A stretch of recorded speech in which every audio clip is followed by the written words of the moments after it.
नमस्कार दोस्तों, Pushpendra educational point में आप सभी दोस्तों का स्वागत है।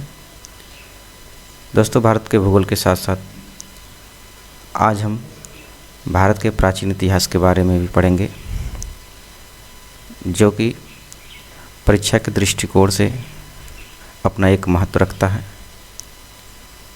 तो आइए देखते हैं भारत के प्राचीन इतिहास के कुछ इम्पॉर्टेंट क्वेश्चन, जो कि परीक्षा के दृष्टिकोण से बहुत ही महत्वपूर्ण होते हैं। तो पहला क्वेश्चन देखते हैं, भारत में सबसे प्राचीन अभिलेख किस शासक के प्राप्त हुए हैं? हमें ये देखना है। तो पहला ऑप्शन आपका है कालाशोक, अजातशत्रु, चंद्रगुप्त मौर्य और अशोक। तो आपका विकल्प जो है डी वाला यानी अशोक आपका सही है। अगला क्वेश्चन देखते हैं, सर्वप्रथम 1837 ईस्वी में अशोक के अभिलेखों को किसके द्वारा पढ़ा गया था?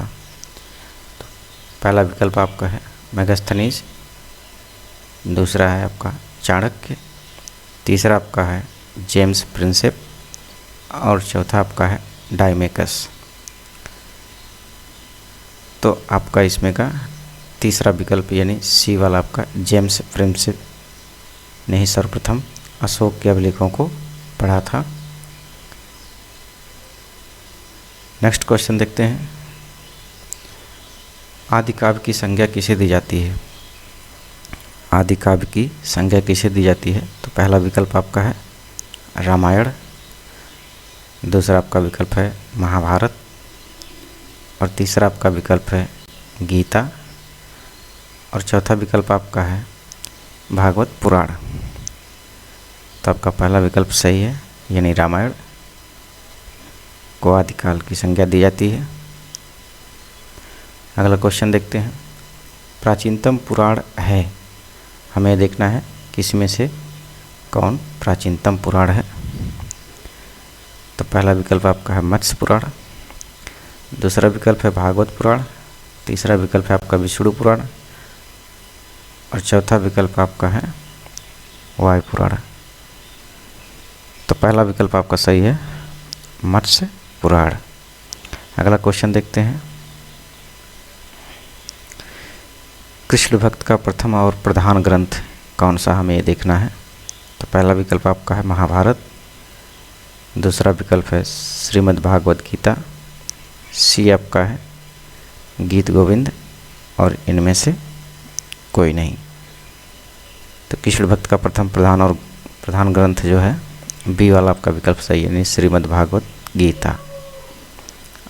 अगला क्वेश्चन देखते हैं, शूल्व सूत्र किस विषय से संबंधित पुस्तक है, हमें इसमें क्या बताना है।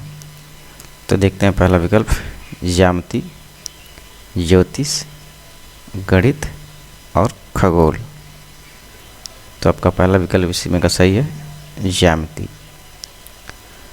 अगला क्वेश्चन देखते हैं, अशोक के नाम का स्पष्ट उल्लेख अधोलिखित अभिलेखों से प्राप्त होता है। तो पहला विकल्प आपका मस्की, गुर्जरा, नेट्टूर, उदयगोलम, उपयुक्त में से सही। तो आठवां आपका विकल्प है इसमें का ई वाला सही है, उपयुक्त सभी आपका राइट आंसर है। अगला विकल्प देखते हैं, क्वेश्चन पाषाण कालीन सभ्यता के बारे में पढ़ेंगे। भारतीय पुरातत्व सर्वेक्षण विभाग की स्थापना किसके कार्यकाल में हुई थी, हमें देखना किसके कार्यकाल में हुई। तो आपको देखना है ये Warren Hasting, Lord Wellesley, Lord Curzon, William Bentinck. तो सी वाला विकल्प आपका सही है लॉर्ड कर्जन। अगला क्वेश्चन देखते हैं, गर्ता निवास निम्न में से किस संस्कृति का विशिष्ट लक्षण है। तो पहला विकल्प आपका हड़प्पा संस्कृत, मध्य गंगा घाटी की नवपाषाणिक संस्कृत, बलूचिस्तान की ताम्रपाषाणिक संस्कृत और कश्मीर घाटी की नवपाषाणिक संस्कृत।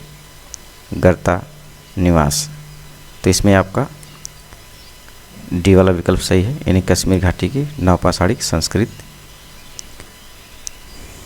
अगला क्वेश्चन देखते हैं, प्राचीन स्थल गिलिउंड का संबंध है?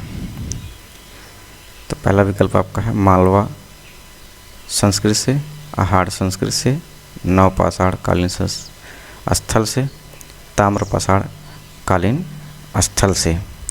तो आपका बी वाला विकल्प सही इसमें का है आहाड़ संस्कृति से। अगला क्वेश्चन देखते हैं, भारत में व्यवस्थित कृषि का प्राचीनतम प्रमाण कहाँ से प्राप्त हुआ है? हमें देखना है। तो पहला विकल्प आपका मेहरगढ़, दूसरा विकल्प आपका है कालीबंगा, तीसरा विकल्प आपका है लोथल और चौथा विकल्प आपका कोटदीजी। तो पहला आपका विकल्प जो है सही है मेहरगढ़। अगला क्वेश्चन देखते हैं, कपास का प्राचीनतम साक्ष्य कहाँ से प्राप्त हुआ है? पहला विकल्प आपका है हड़प्पा, मोहनजोदड़ो, कालीबंगा और मेहरगढ़। तो आपका डी वाला ऑप्शन सही है मेहरगढ़। अगला क्वेश्चन देखते हैं, राख के टीले किस क्षेत्र की नवपाषाणिक संस्कृति से संबंधित है? तो पूर्वी भारत, दक्षिण भारत, उत्तरी विंध्य क्षेत्र, कश्मीर घाटी। तो आपका 14 वाला ऑप्शन, अब ये बी वाला ऑप्शन आपका सही है दक्षिण भारत। ये वाला विकल्प आपका सही है, राख के टीले दक्षिण भारत नवपाषाणिक संस्कृति से संबंधित हैं।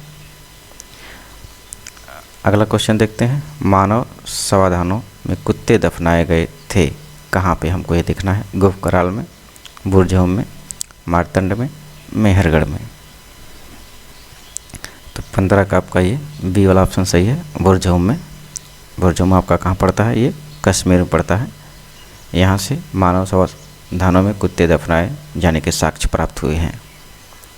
अगला क्वेश्चन देखते हैं, मानव द्वारा सर्वप्रथम प्रयुक्त अनाज था? तो पहला विकल्प आपका है गेहूँ, दूसरा विकल्प आपका चावल, तीसरा विकल्प आपका जौ, चौथा विकल्प आपका है बाजरा। तो इसमें का सी वाला विकल्प सही है कि मानव द्वारा सर्वप्रथम प्रयुक्त अनाज जौ था। अगला क्वेश्चन देखते हैं, भीमबेटका किसके लिए प्रसिद्ध है? तो पहला विकल्प देखना है, गुफाओं के शैलचित्र के लिए, खनिज के लिए, बौद्ध प्रतिमाओं के लिए, सोन नदी का उपागम स्थल। तो पहला विकल्प आपका सही है, गुफाओं के शैलचित्र के लिए भीमबेटका प्रसिद्ध है। अगला क्वेश्चन देखते हैं, मानव कंकाल के साथ कुत्ते का भी कंकाल प्राप्त हुआ है? पहला विकल्प आपका ब्रह्मगिरी, दूसरा विकल्प है बुरझोम, तीसरा विकल्प है चिराद और चौथा विकल्प आपका है मास्की। तो आपका बी वाला ऑप्शन सही है, यानी कि बुरझोम से मानव कंकाल के साथ कुत्ते का भी साक्ष्य प्राप्त हुआ है। अगला क्वेश्चन देखते हैं, एक ही कब्र से 3 मानव कंकाल प्राप्त हुए हैं? तो हमें देखना पहला विकल्प सरायनाहर राय से, दमदमा से, मगदहा से, लंगनाज से। तो बी वाला आपका ऑप्शन सही है इसमें का, दमदमा से। एक ही कब्र से 3 मानव कंकाल के साक्ष्य प्राप्त हुए हैं, इसलिए आपका सी वाला राइट आंसर है। लास्ट क्वेश्चन देखते हैं, इंदिरा गांधी राष्ट्रीय मानव संग्रहालय कहाँ पर स्थित है? पहला विकल्प आपका गुवाहाटी, दूसरा विकल्प बस्तर, तीसरा विकल्प भोपाल, चौथा विकल्प आपका है चेन्नई। तो आपका सी वाला विकल्प इसमें सही है भोपाल। आज का वीडियो यहीं तक। वीडियो कैसी लगी आप लोग कमेंट बॉक्स में ज़रूर बताइएगा, मुझे आपके कमेंट का इंतज़ार रहेगा। ऐसी ही वीडियो पाने के लिए आप लोग मेरे चैनल को देखते रहिए और चैनल को अपने दोस्तों के साथ शेयर करिए, लाइक करिए और चैनल को सब्सक्राइब करिए। मिलते हैं अगली वीडियो में, तब तक के लिए नमस्कार।